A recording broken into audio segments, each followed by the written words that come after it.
This is Bharat FM. बजेगा Bharat, झूमेगा Bharat.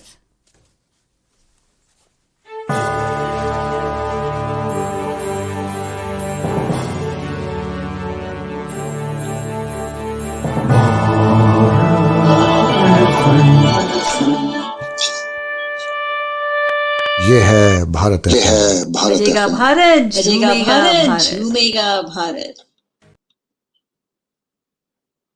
Namaskar, Sat Sri Akal, welcome and adab. You are listening to Bharat FM, a one of its kind, multilingual, eclectic provider of entertainment, information and news to Indian Americans. Headquartered in Cincinnati, Ohio, Bharat FM airs shows out of Cincinnati, Chicago and Phoenix. We take pleasure in our ability to cater to your bhakti, chusti, sfurti, shakti and masti needs with our audio and visual shows. Check out bharatfm.com for our online program schedule and archives. I'm sure the content will definitely tickle your senses. Tune in via the 24-hour web streaming on bharatfm.com or via the Bharat FM app. More information can be procured at 513-488-5070.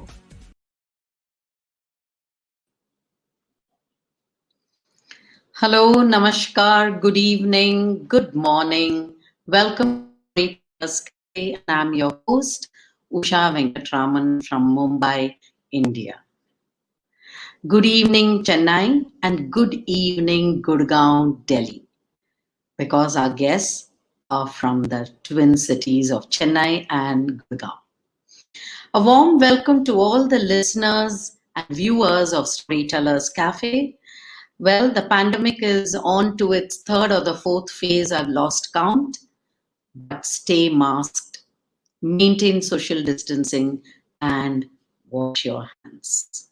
Stay safe, my friends, and listen to stories every Sunday night on Storytellers Café. We have some wonderful guests every Sunday for you. And tonight, or today, for all those in the United States, we have an interesting topic brewing on Storytellers Café. Taboo tales. How do you define what is taboo? Taboo is something that you would never, ever talk about at the dinner table. Is it? Even after a few glasses of wine, one wouldn't talk about such stories or conversations. And who made these rules? Made by society. But the mission of Taboodana our tales is to, doesn't matter how messed up we are, but to make us feel more normal. This is to break the shackles of society. So in Taboodana Tales, our guests today are from Taboodana Tales, India, and their mission is to talk about all kinds of topics that are never discussed, that are kind of kept behind closed doors, but to air it every month, I would say twice a month. And this is mainly for adults. And the stories are very interesting. The topics ranging from death to love to not having a good relationship with your mother, anything that is under the sun. But we will let the founders of Taboodana talk to you about it. Now, facing an audience calls for a vulnerability. It is also cleansing when you stand in front of an audience and share your story. It's healing, it's beautiful, and also sometimes funny. So today, my guests, let me bring them onto the stage, are two wonderful individuals who came together to form Taboodana, a space to reflect, discuss, and learn from peer stories and journey and be untwisted. There are professional performances every month under Awau Tales and Talks, and they're also open to publishing taboo stories and experiences on their website, taboodana.com. We will definitely drop that in the chat box and you can visit their website. So my first guest today's evening is Jim Tharakkan. Let me bring Jim onto the screen. Hi, Jim. Welcome to Storytellers Café. Hi, Usha. How are you? Thank you for having me I'm here. fine. Yes, a very warm welcome to you from Chennai. Let me give you a little bit about. It's Sorry? rather it's rather quite warm in Chennai. Actually, It is. It is. It is. It's warm. So I think it's a perfect evening to listen to some steamy, hot taboo tales, right? So let me just give you a little introduction about Jim. Jim Tharakkan is an HR leader for a Danish company. And this is his day job. This is what his living is all about. And he's currently based in Chennai. He calls himself a decent storyteller, a good facilitator, great at failing and rising again. That's indeed a great achievement, Jim. A passionate traveler, an open water diver, and few other muses adding drama to his life. That's wonderful, Jim. Welcome to Storytellers Cafe. We will get to hear more about your diving escapades and adventures. yeah, sure. Happy to share. Okay, let me bring the other guest onto my screen tonight, Akangsha Govil, Jim's partner in crime, I would say, or in taboo tales. Akangsha is a technology leader at the Indian Unicorn and is based in Ghaziabad. I'm so sorry I said Gurgaon. That's my knowledge about Delhi. I take back, I stand That's okay. back. Akanksha likes to dabble in anything creative like storytelling, painting, poetry, writing, and more. She has interests in philanthropy and a keen development intent around reading in children. So, Wonderleaf Club is a 4-year-old book club that she started and a learning space for children hosted by Akanksha. Akangsha, welcome to Storytellers Cafe. It's my privilege and honor to host both of you who have, as Jim set up Taboo Tales and Akangsha is his partner. I will let Jim talk to us more about Taboodana, as he calls it. Sure. So Taboodana happened maybe about approximately a little more than a year back. Um, and it was also time when I would say I hit my midlife crisis and I was in search of what my purpose should be.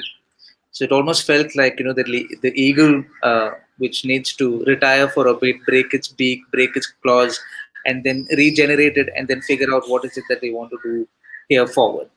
So in that journey, what I found is to start with, what I had done was I had quit my job, and I packed a backpack and I set out traveling for a good 8 months. Now, bringing up that whole topic, and for someone who I was about 40, a little more than 40 at that point in time, taking that bag up and leaving a job and going traveling is a huge taboo topic to begin with, right? Like 40, you should be settled. You should be somewhere just all established, and that establishment was just not making sense anymore. And that's what I continue to pursue the first 40 years of my life. So bringing it up took a lot of, it was a struggle to bring it up to my family to say that this is what I want to do and take it off. Of course, all hell broke loose. Everybody else were more tense than I was about the whole decision.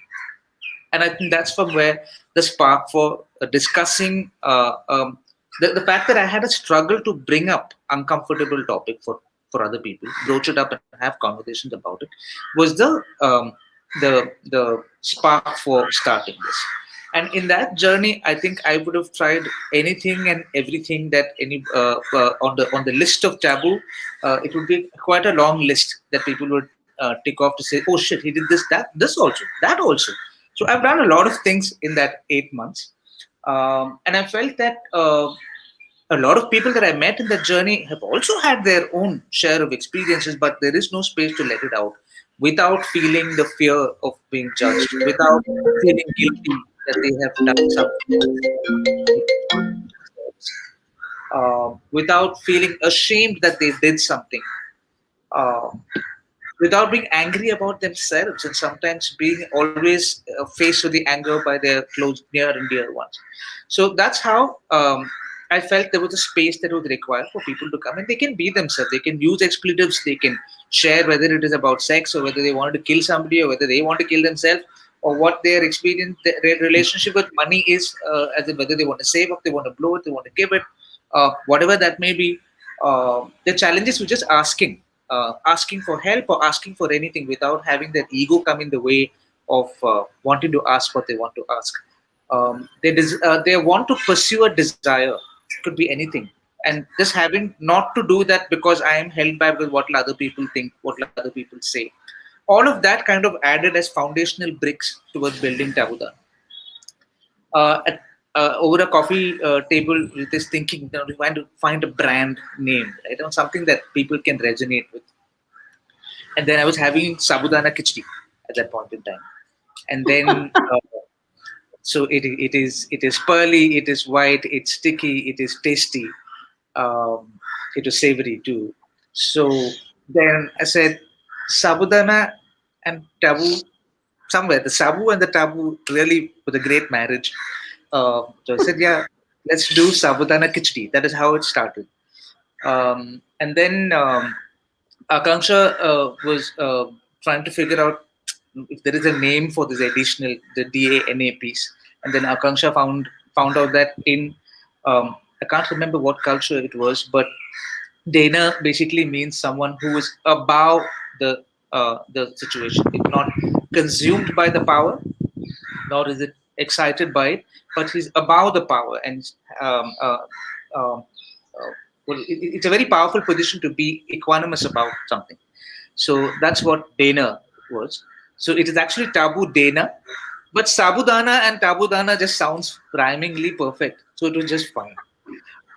So that's how Tabudana happened.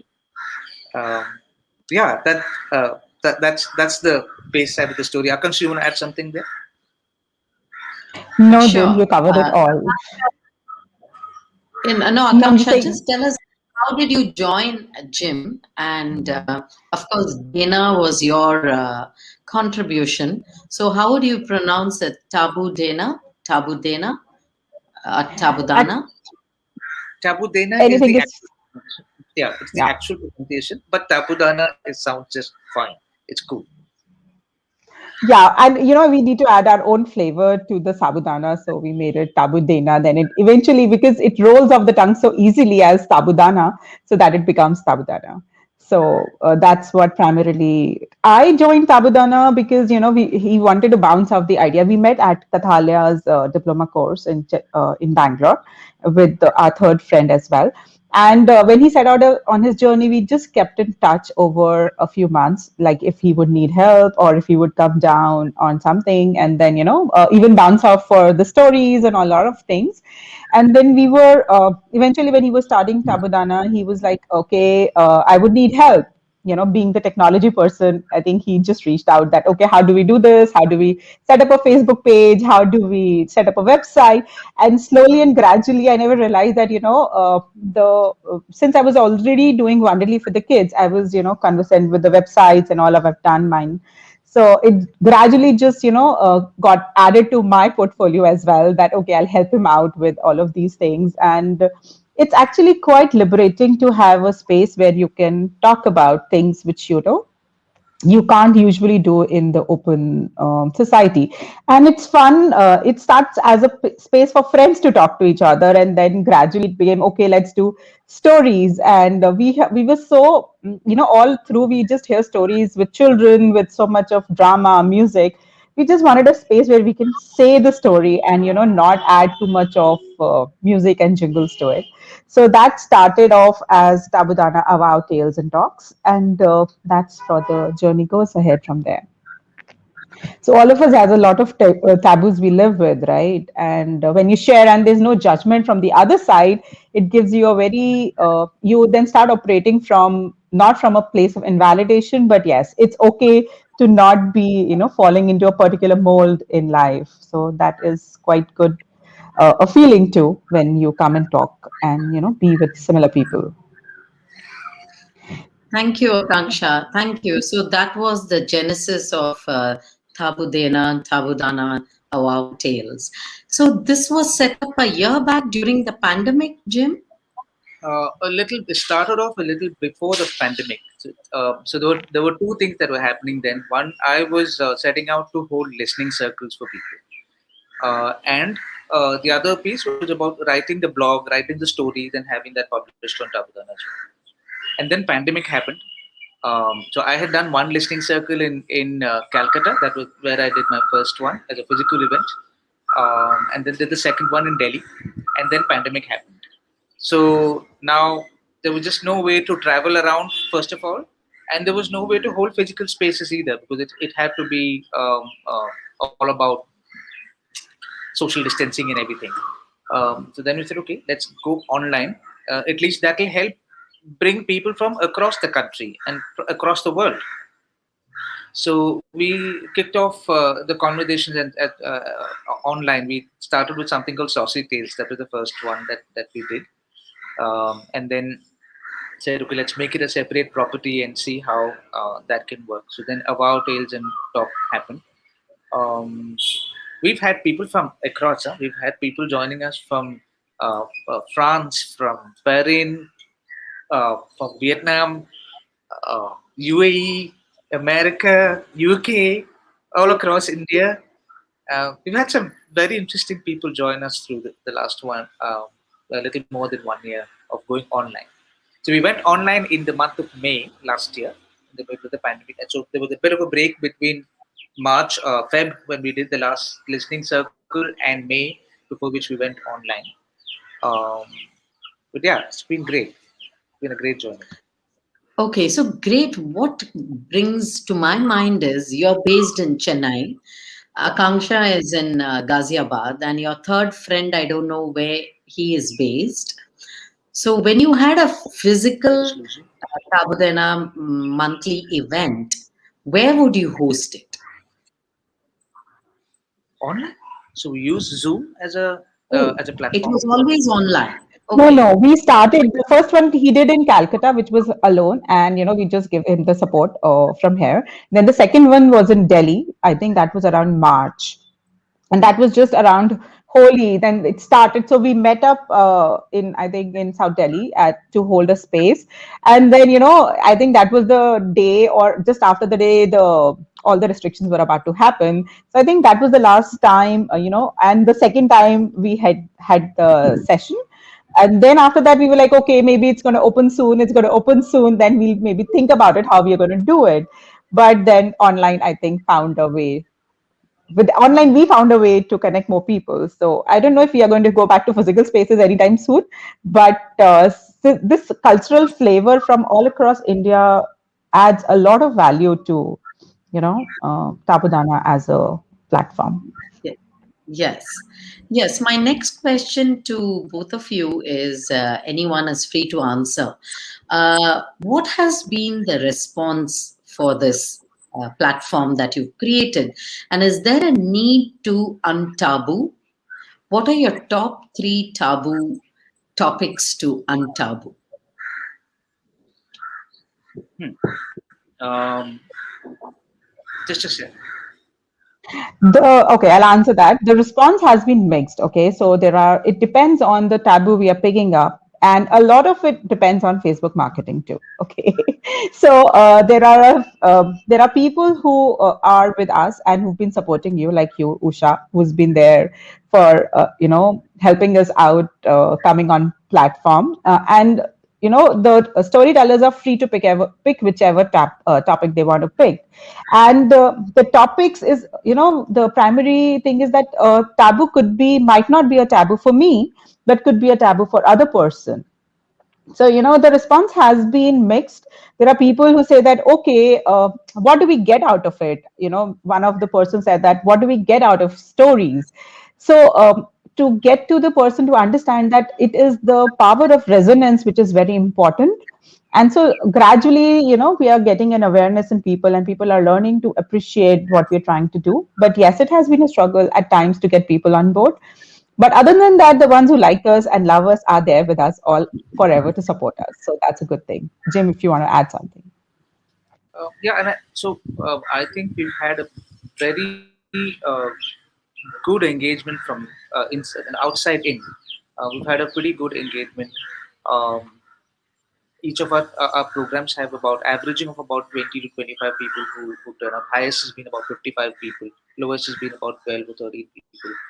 Um, I think that response is where I believe that we've met the purpose of why we've set out. Um, the, some things are culturally taboo, right? For example, started drinking beer when I was about 7 or 8. Okay, my father would give me half a glass of beer, and that was when I was about 7 or 8. And what it did for me was that um, growing up, I was not very excited about trying to find out what is this whole alcohol thing about.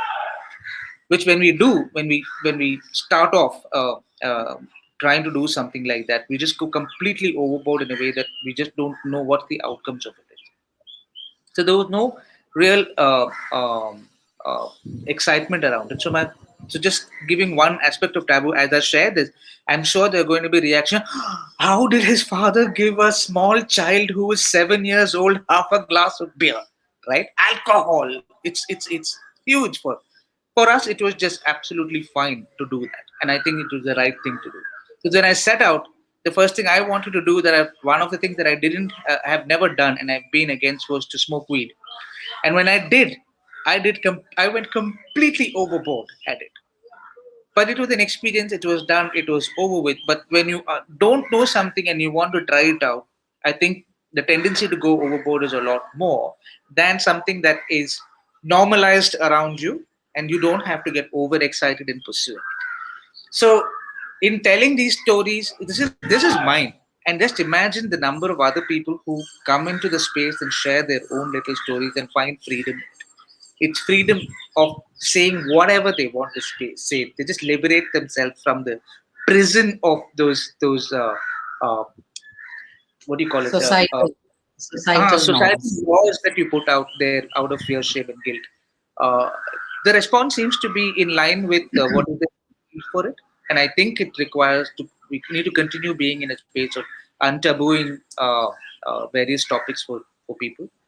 Um, yeah, I think we will continue this journey for quite Yeah, some the time. other thing which I want to add to it is that we don't, broadcast whatever happens in those Zoom sessions.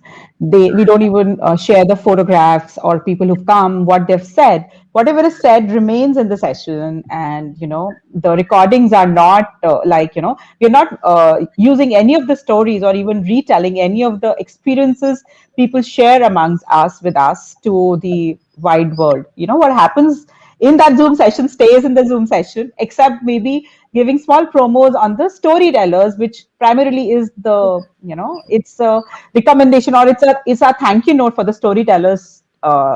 Like this, just the storytellers go online, in the sense that we will say a thank you to them and the feedback which we receive, but the names, the people, everything just is anonymous, and it's not there on social media at all. We don't want to do that, It's because all if it's yeah, it's a safe space for people to come and talk. And since we don't judge and we don't want people to judge, but yeah, people are more than welcome to join us and share their thoughts and views with us and the Yes. people there. So I guess what is taboo stays in Taboodana.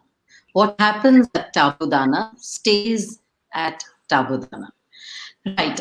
Jim, I personally have performed for you, and you've had some wonderful, powerful cornucopia of storytellers, seasoned performers, some of them, some newbies, and I haven't actually seen the full um, monthly tales. But I remember I approached you and I said, I want to talk about death. because death is considered morbid. Death is not something that people talk about easily. Don't want to talk about. They find that very serious, morose, depressing. No, I think death is liberating to talk about. So, what are the other kind of topics that you have had at Taboodana? Because you was really interested in knowing, the list of topics, untaboo tales. So talking about death, Akanksha will disagree with me on that. Huh? She still finds death morbid to have conversations about, while I find it extremely liberating. Um, so like death, I think we've had stories that were told about fart to start with, just about fart, normal everyday stuff that happens to all of us, but we don't talk about. Start with that. We've had stories and conversations around our relationships, generally between our parents, siblings, um, challenges there, um, conversations around a relationship with money. So for me, for example, I just don't have a relationship with money. I'm not someone who would say, we salary aa gaya, I have to put so much in mutual fund and so much in the fixed deposit. It just doesn't happen for me. Money is there, either I put it away or whenever I need it, I use it. If somebody wants it, I give it. That's me. But for other people it's very different. I mean, how can you not put away money for savings? So for a lot of other people, the difficulty to ask for money if there is a necessity itself is a huge ego wall for them, right? I mean, it is it because we've been told as a child growing up, you should stand on your own feet, you should never beg, you should never bend your head. uh, in actual life, it's not about bending, it is just about being. And you don't have to beg, you don't have to feel insulted if you need help. I think a lot of people just die because they refuse to seek help, and die even inside as a soul. They just die because they refuse to seek help or reach out and say, I am feeling this, or this is what I want to do but I'm not able to do. I need help. Can you take me here? Can you please come? And I don't have food in my house. Can you please give me some food? uh, we find it so difficult to just ask menial things to other people. So our conversations have a pretty wide range. Uh, I'd like to bring in identity, gender and identity as one of the things that we've not done yet. Uh, Sexuality is definitely there. Death is there. What is the last We one? did one which was this poetry thing, which was like, we had one of a famous poet there, and she told us I mean, like poems around desire, and we've invited people to share. It's Erotic. almost like a talk. Erotic poetry was there. That was like one of the sessions, which was like, okay, we almost had our, mouth open and all through. Okay, this is what it is. But yeah, it was to actually say that we want to talk about it and then go in the session and get avowed ourselves is, a big thing. So we have one which was done by scapegoating, which is a very normal and a everyday challenge we all face, and how, just to talk about it and realize it is a very big important thing in our lives. So that was there. The season 2 we started with talking about secrets, as in the secrets which are inside the four walls of a bedroom or a home, and how, those stories around it. And the upcoming one which we have on 17th of April is about fairy tales, which I'm suppose is going to be a pretty interesting one, because it's like, a dearth of stories which are coming up with our storyteller, and we've been having so many conversations around it, and it is so much of fun to realize that, okay, Cinderella could have a different flavor to it, or maybe Sleeping Beauty, or all of that. So it's a normal regular fairy tale which we tell our kids, and which we have listened or read growing up. But this is one of the latest one which we are coming up. I think after that we have something which we'll be talking about relationships, specifically separation and divorce, and how that is a taboo still in our society after so many years. So that's on the plate as of now. Okay, that's really interesting to know. Yes, we have fractured fairy tales, tales where you break the stereotypes. So you have the story of the paperback princess, where you don't have to be a beautifully, blue-eyed, blonde-haired, cherubic face, lovely princess.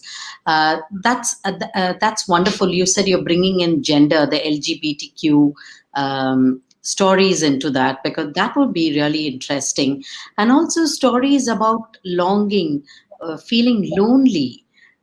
Even when you're married, you're feeling lonely. There are certain topics which we never talk about, or you go to a narrative therapist or to a shrink and then discuss that. We don't openly talk about it.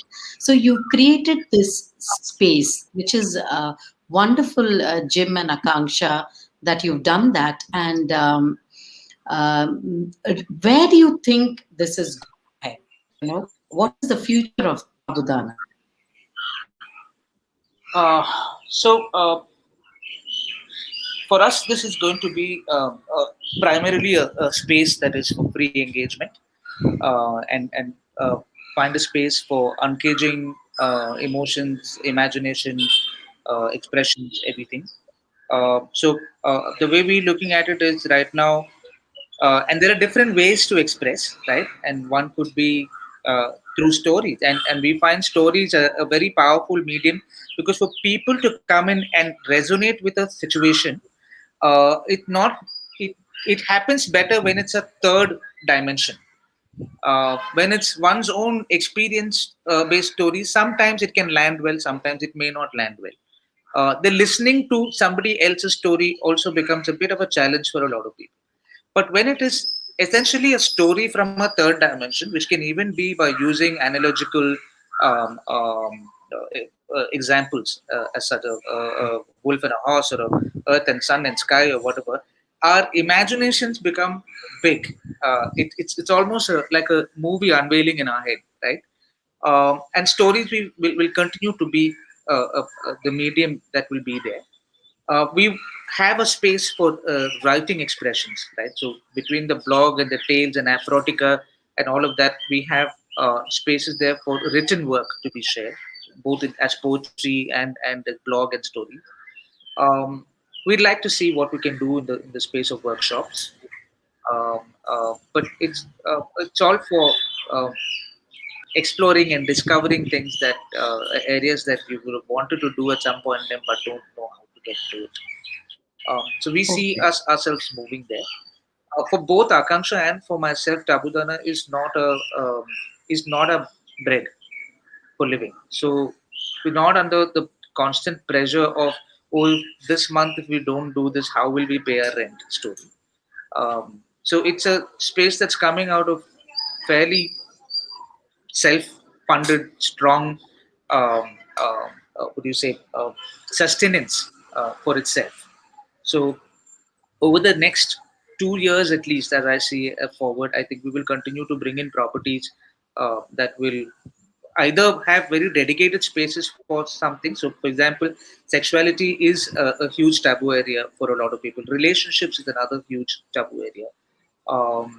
Death. If you ask me, what are the top three that need to continue to be untabooed? It's these three. So maybe dedicated spaces in that area, but these are at a maybe stage at this point in time, at conception stage. But I think there is a lot to do right now. The only challenge is with Akanksha's role in the company she works for being really playful. Mine is loaded. I mean, I'm loaded with at least 8 hours of calls every day, and then trying to find some time to complete my work. So between our work and trying to find space to do this, we are a little squeezed. Um, but we somehow end up making. And thanks to Akangsha being there as a partner, uh, I think a lot of my stress is unburdened, and Akangsha takes that. I can't be more grateful for her being my partner. So yeah, I I think we have Yeah, go we have ahead. Go ahead. lot of airports to land and a long runway to fly. So it'll be there around for a while. It's here to I stay. would just I like to add, completely I'm go just saying, ahead, I'd just like to Akansha. add one more thing that eventually the way I see it with all the properties and everything, that it is a space where people can come and talk. So we want to build a community around it. and reach out to more people in terms of even untabooing that you need to speak, even urging them to express what they're feeling, be it written, writing. So that's the primary reason we did the Inkate detail writing contest, and we got amazing stories. And there are a couple of people who messaged saying that, okay, because of you we started writing again, because it was not some place wherein it's like a competition, but we didn't know where we could share our story. So that is what I see going forward, to be able to reach out to more people in whichever way we seemed to be with the times just so uncertain right now, and have a stronger community of people where people feel they can belong, right? And they can be themselves and still be themselves, and discuss what they want to feel without any judgment. That's what I feel, that that's the ultimate way we want to see it go forward. Yeah, we'd be very Okay, happy on to. that note, Jim, on that note, can we listen to some taboo tales from both of you? You wanted to say something, you could complete that and then get on with the story. Sure. I was saying that the we're looking for. I mean, we'd be very happy to partner with people who have specific specialities who want to come and hold space with us in that area. And so that's another way that we see this becoming better. It's more driven by people, by the community than by us. Right now, it's Akangsha and I and a few other very close, what do you call it, not patron, but people who really love us and support us through the entire thing. They do their bit. We'd love it if there are more. It's more inward. We'd like to hold the space, and if there are others with great interest and passion around it to come forward, partner, and take it forward. That's where we see this go. Yes, because this pandemic has brought the world together. Because I was attending today morning the Earth Up stories at the National Storytelling Network, and it was wonderful where we had a coffee chat, and you had storytellers from around the world talking about, and they are even willing to collaborate. If you want to, like Mumbai Storyteller Society hosts a festival, every once in 2 years. So our next festival is coming, but people want to collaborate with us. Now, the idea is whether we want to collaborate or retain our own space. But there is a place for collaboration. So that is something wonderful. And Jim, like you said, you have listeners from France, from other places around the world, some exotic cities that you mentioned, which is fantastic. And that's been made possible because of the pandemic, bringing the universe together. So, on that note, could I ask you to share one taboo tale, each one of you? Because the USP of Storytellers Cafe is to listen to stories, and it can be anything, any story. Okay. Um, okay. So I'll share. I'll try something. Um, I've not been an exceptionally good storyteller as such, but I'm going to give it an attempt. Better at holding spaces. So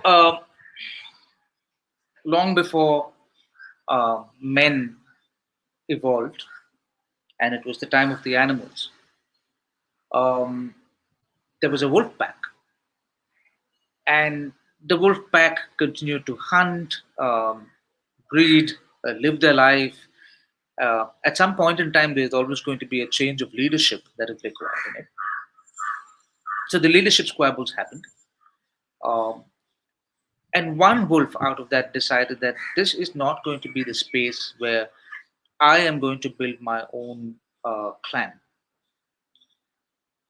So the wolf decided to set out and find his own territory, another range of forests where he could go and find his own space. And as he started his journey, he went through mountains, he went through deserts, occasionally found a stream to drink water from. There were small forest patches where he could probably hunt uh, rabbits and small piglets and small birds. That's how he kept himself going when he was hungry.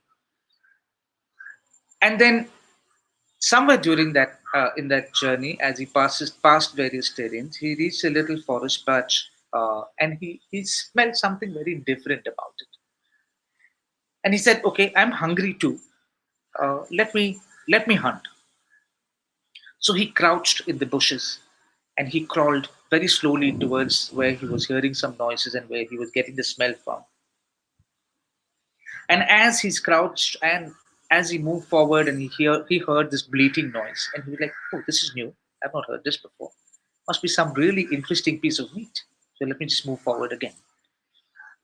Just as he was getting ready and getting into the view of that forest space, he saw what he heard and what he was smelling. And that was this beautiful, dark black horse with a mane that is curly, thick, long, shining, extremely well shaped, well endowed being. And that was a wild horse. The wolf just stopped in its tracks. His hunger just vanished. And he had his mouth open. He was gaping open at this beautiful thing that he saw. And he was like, "Wow, what do I do now? I'm hungry, but I don't want to hunt. This is not somebody that I want to hunt." As he approached, the horses have also been very alert that of a predator. So as soon as as they saw this little wolf, they all ran. They all bleated and they ran far away. But this one horse that caught the wolf's attention, that continued to stay back and looked at the wolf very, very suspiciously. I said, "This is a new thing in my terrain.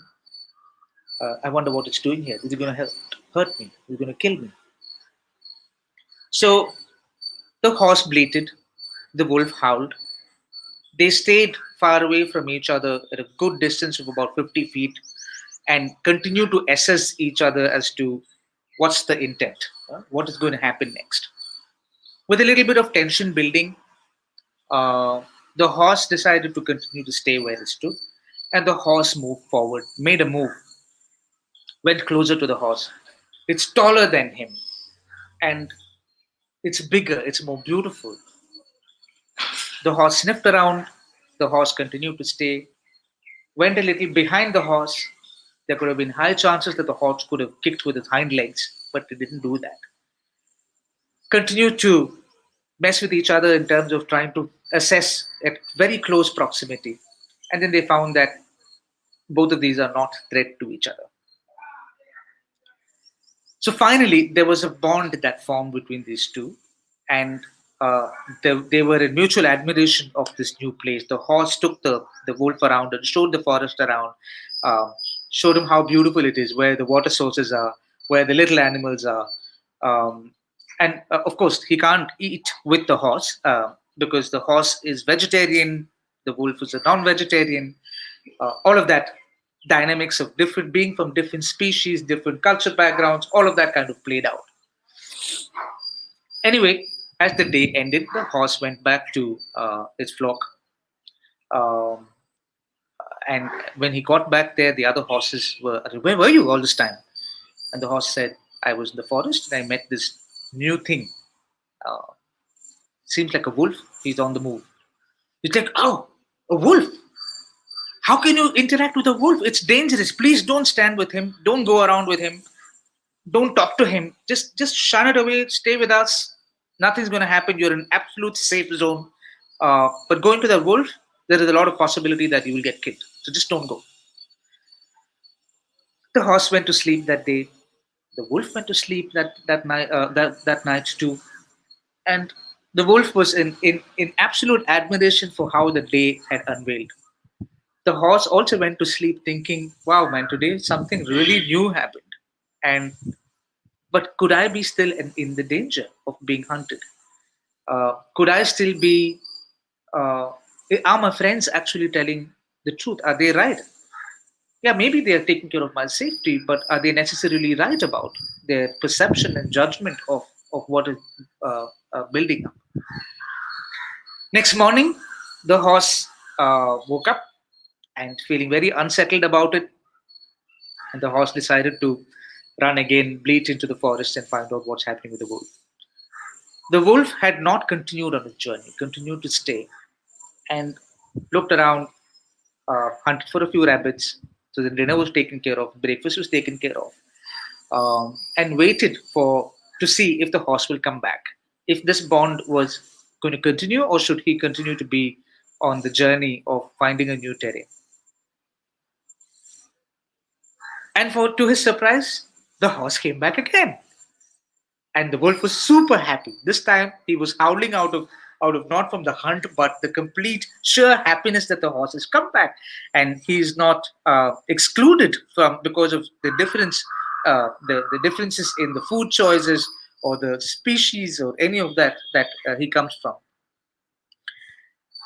This continued for a few days. They had great friendship blooming to each other, and one fine day, because of how the climate began to change, something had poisoned in the forest. On one fine morning, he saw a lot of dead rabbits, a lot of dead deer, a lot of dead birds, and he wasn't sure there's something wrong in this place and something needs to change. We need to find out what it is. The horse also came back, but since the horse is definitely not eating rabbits and birds and everybody, he didn't really have much of a problem. But the horse and wolf walked the forest to see what's happening. They couldn't figure out. It was some weird kind of a disease, and a lot of beings were just dying. These two have fortunately not dead yet. With their heart going really heavy, they sat down and they spoke to each other and they said, "You know what? I think you should go." The horse told the wolf, "I think you should go because this is not the place for you to be. You might just die if you continue to be here and hunt these animals or eat from this place or drink water from here. I will continue to survive, but you, I'm not sure." The wolf thought about it too, and he said, "Actually, it's quite true. I'll miss this companionship.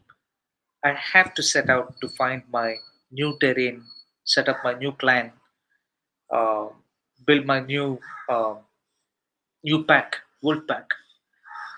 And then the wolf and the horse parted ways, hoping that they will continue to uh, find a way to be in touch and probably find another time when they can come back together and spend the mornings uh, when the poison is away, where each of us could live in our own zone of preferences, of choices that we make, but be in harmony with each other and find deep friendship despite different backgrounds. And that was the end of the story. Someday there will be a part two.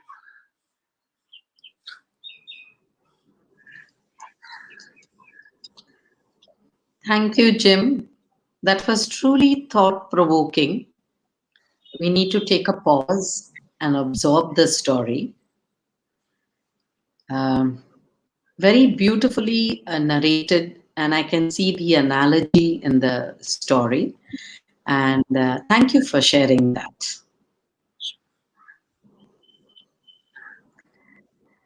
Now, I would like to bring Akanksha. So, Akanksha, what did you think about Jim's story? Oh, this story is up on our blog. So I have read this story previously as well. And when I read it the first time, the thing which came up to me was that, there is so much of undefined ways of life which we don't want to put a number to or a name to, and it should be just the way it is, like, and the realities of life have to be accepted in some way or the other, and then we have to move on. Even if there is a companionship for a small amount of time, it was the wolf and the horse who got, really enjoyed that time together, which should be the way it should be and cherished. Hoping for, I have been telling him to write a part two to it, but I haven't been able to get him to do it as yet.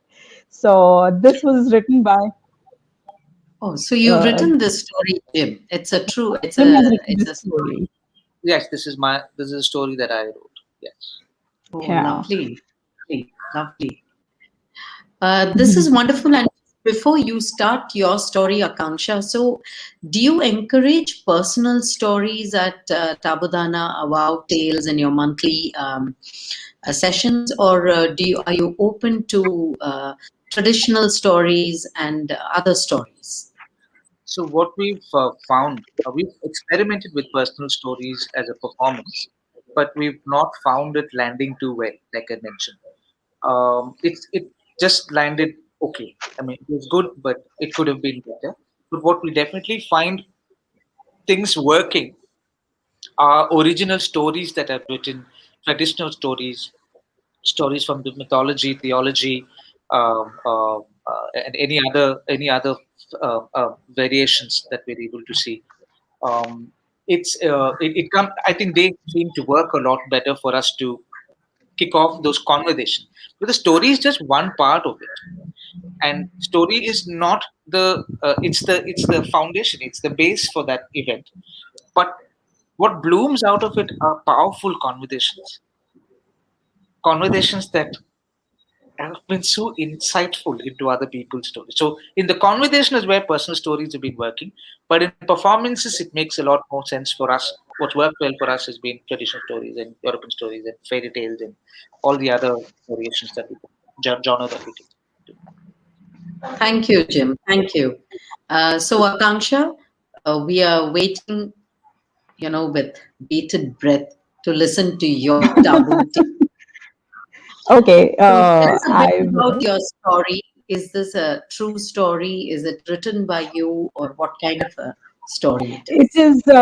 It is from a book which I have been reading, which talks about ancient sexual history of India, and it talks about a lot of taboo things, as you know, what in Mahabharata, in Ramayana, and even before that. So the story which I have for you is, the way of life before.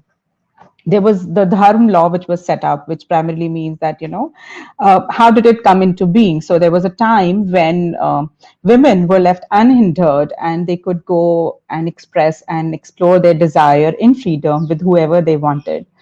And it wasn't like they were always, people or women who would, just be with their husbands. They would explore and then trick their husbands to for a lot of things, which was accepted as a natural part of society in those times. Right? They were free to be with anyone, and like the other creatures in the world, right? Animals, birds, and everyone. So that was also applicable to humans until one day there was a need to be expressing or setting up a moral conduct of the law, which what we have right now. It was one of the rishi from the clan Utrakas, and his name was, his name was Uddalaka, and it was his son Shvaketu who came up and set up this law, saying that a man can be with only one woman, that is his wife, and vice versa. A wife can only be with her husband, and that is the way of that is the moral law, or the law of the land, which is going to be followed. The story behind it is that one day Shvaketu was in the forest with with his parents, his mother and his father, and they were just going around and strolling. There, in a Brahmin came, and he told his mother that you're very beautiful, you're very pretty, I am really enamored by your beauty, and I would like you to come with me. His mother said, no, I don't want to. I'm pretty happy and enjoying myself right now with my husband and my son. So this Brahman would not, agree to it and would not let her be, to the point that he almost held her hand and, started pulling her towards him. She was not agreeing to, go with him, but then she just went. So Shvaketu saw all of this and he was very angry and he was very, very upset. He looked up to his father and said that, Father, why aren't you doing something? Why is it that my mother has to go with this Brahman? His father said that, let it go. There is no point you being so angry with it. He said that, no, but why is it like that? He said that it is the eternal law for the females to be all kinds of hindered, like we saw see the cows in front of us, we see the dogs in front of us. It is the just the way it is in the for all the creatures in the environment and in the place. You don't get to say that this is right or this is wrong. But this Rishi's son, Shvaketu, he did not agree to it. And he said that from now onwards, there has to be a moral order for man and women who, and that is only for the human beings. It's not applicable for any other creature. And they have to be faithful to each other all through the lives they've been married. Otherwise, they would be outcast from the society and they can even be punished. So, till that time, before this moral conduct of law was set up, men and women were free to be with anyone. I mean, primarily the women were free to be with anyone they wanted to be with.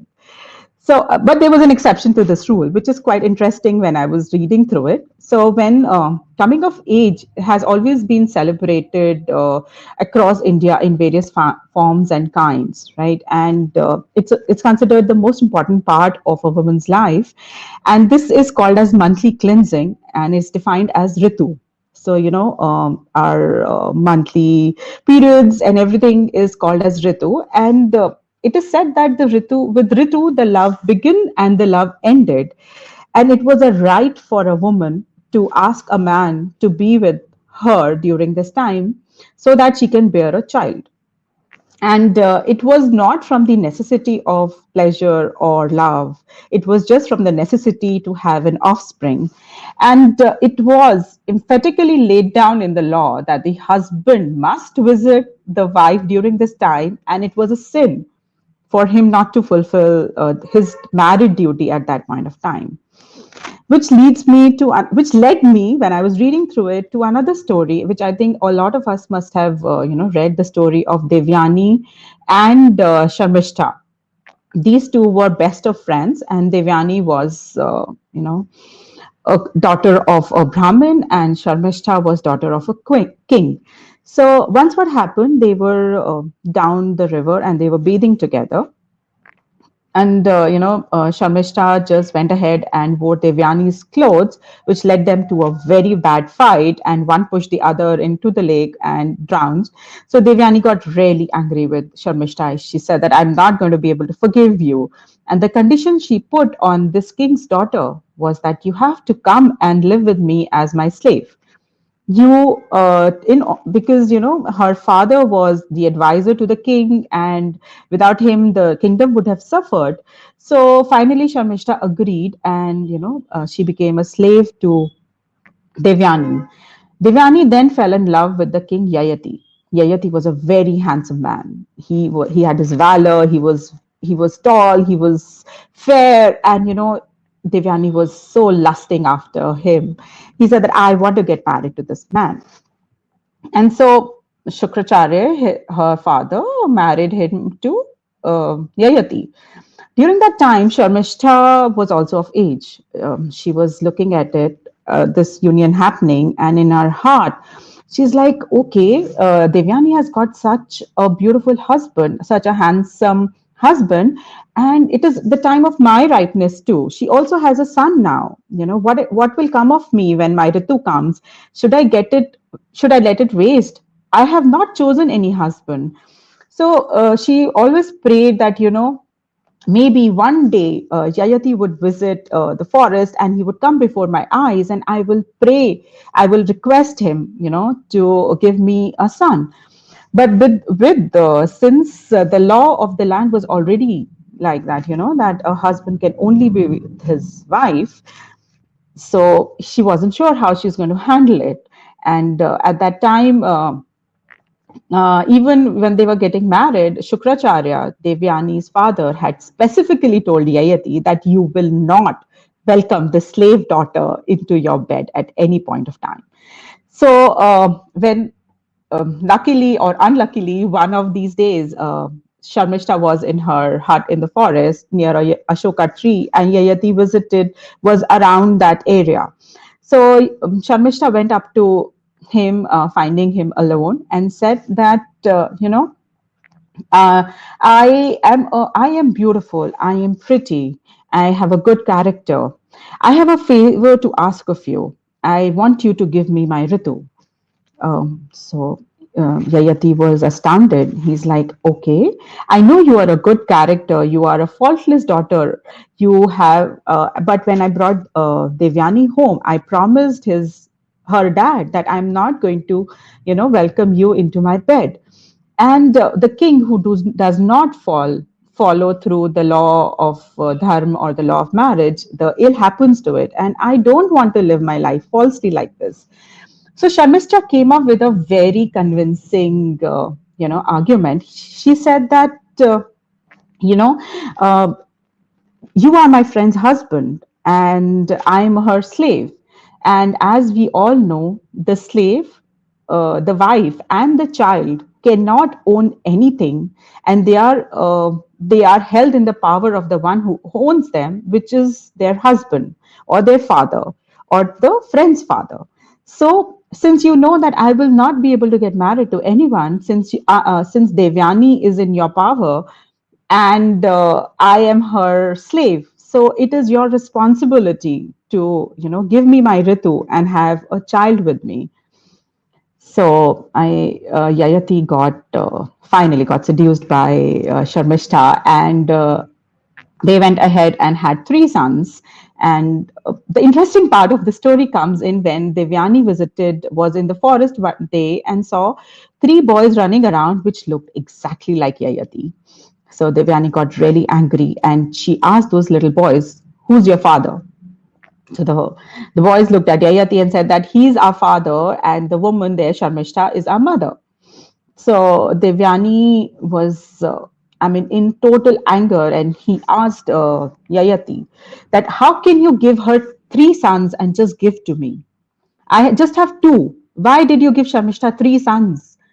How can you put her ahead of me and make her more powerful a woman than I am? So it is Yayati who went ahead and say that it was by the dharma law that since she was your slave, I did not do anything wrong, and it was my since it is the moral right of a woman to ask a man of the ritu, and I could not say no to her, and this is what happened. So I know. So then eventually, I'll just concise the story. What happens afterwards is Devyani got really angry. She went to her father to say that you need to punish Yayati for whatever he's done to me, and it is so wrong for him to go and sleep with Sharmishta and give her three sons. So Shukracharya, in his anger, cursed Yayati that all your youth, all your valor will be taken away from you, and you will be living a life of an old age man till the time you die. And yet, Devyani, on seeing Yayati like an old man, uh, could not, anymore be in love with him. She was so upset with the old age, the way he looked now. He was not the same person, and she left him and moved away. And Yayati ended up staying with Sharmishta, which primarily was you know, a relationship of passion and love, not love, but passion and lust. And he stayed with Sharmishta uh, in his old age. So there is a part two of the story, which I would say it will become too long, and I'll keep it for the next time. Thank you, Akangsha. Yes, that was a lovely story about Yayati and Sarmishta and of course Devyani and Shukracharya. Our epics and legends have so many taboo tales. They talk about topics that one wouldn't really discuss. So we don't have to go searching for new stories. I mean, it's all already there, in our the gods and the epics and the stories. Thank you so much for sharing your taboo tale, and Jim also for your story, which is written by you. And we look forward to the part two of your story. So before we end the show, would you like to say something? Where do you see Taboodana going forward? What's the future like? And something that you would like to leave our viewers and listeners with. Uh, Go ahead. Akanksha, go first. No, you go ahead. Okay. So, so I think we addressed the first part of the question, Usha, as to where Taboodana is going for the next in time to come. So we will continue to be a space that we hold for very free expressions and engagement, and to bring up conversations that can make something that is uncomfortable comfortable and normal for everybody. I think the fact that we live sometimes in those zones keep our heads too wrapped up and too twisted for us to one be able to accept anybody else who may be going through that journey, and sometimes for us to outlive what we are going through as well. So the objective of Tabudana has been to come into the space and be untwisted. So come in and just unwrap your head and just be yourself in the whole space. So that objective and that intention is set for a very very long time to come. Like I said, we will continue to do about tales. We have spaces for writing expressions at the moment, but we'll also find other art expressions too. We want to see if we can do workshops. It's got a good flight and it will continue to be around. What I would like to say is it's a space that's available for people to take from. Yeah. Uh, but what we do is it's an extreme, carefully curated uh, content and carefully curated um, people who come and perform as well. One of the things that we truly deeply believe is that I think I was speaking to Arun Sriram once, and he made the statement: "Free art is fart." Yeah. So our performers are all paid in whatever ways we can. Yeah. But it's not just the performance, it's everything else that we put together is also expensive. We fund it ourselves at this point in time. So when you come to take from that space, uh, take from the space in a way that you contribute to it with your stories, with a little bit of financial contribution which kind of helps keep the place sustained, and come in with the intent to show yourself. Some of the things that happens is people stay behind the camera and never want to come forward, and they expect you to be trusted with conversations from everyone else, which is their personal deep stories, but they will not come up on camera. So, invitation is to be there in our space. Definitely buy our tickets. Come in, be yourself, but show yourself up too, and go back untwisted, and just And come on. spread the word. Yeah, And spread Thank spread you. the word. the Yeah. word. And spread the And word, of since course. yeah, Yes. I think Tabudana is a space where you can be perfectly safe and share your stories that you wouldn't otherwise share in public. They hold space, so it's there every month. I would urge all the viewers and the listeners that shed your inhibitions, be vulnerable. It's actually cleansing to tell a story, healing as well. And that's what I think Tabudana does. I think it's very healing to share something that you wouldn't otherwise share. So, on that note, I thank both of you, Jim, as well as Akanksha, for coming here and sharing about Tabudana, our tales, and sharing your wonderful stories with the viewers and listeners of Storytellers Cafe. It's been a pleasure, and have a great evening. And I have to just play the ad and the jingle. Is there anything that Akanksha you want to say? no, I was just about to say that do follow us on our Facebook page and our Insta handles. We do a live almost every day, and we have very interesting conversations happening there. So just join in on Insta Live at 9:30 p.m. It'll be fun to have you on board. And if you have anything you want to share, DM us. We will add you to the Insta Live. Great. In Thank you. fact, on Sunday when the show goes premieres, I would suggest that you put everything in the chat box, for people to follow Yeah. you. Your upcoming events and stuff, your Insta handles, of course, are already there on the Facebook page and as well as on Instagram. So it's a pleasure, and let's watch you premiering live tomorrow night. Yes. Thank you so Thank much. you.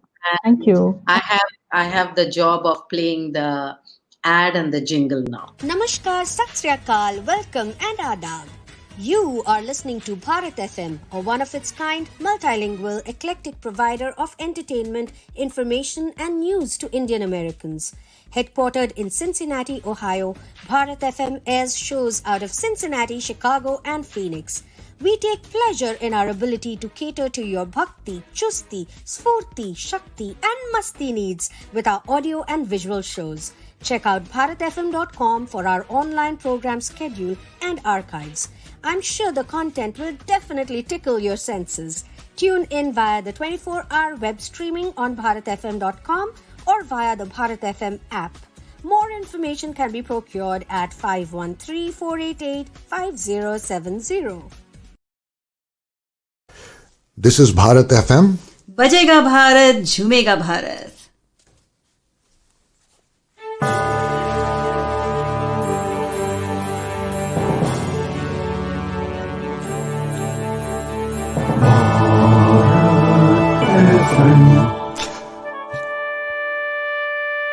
ये है Bharat FM. बजेगा भारत झूमेगा भारत.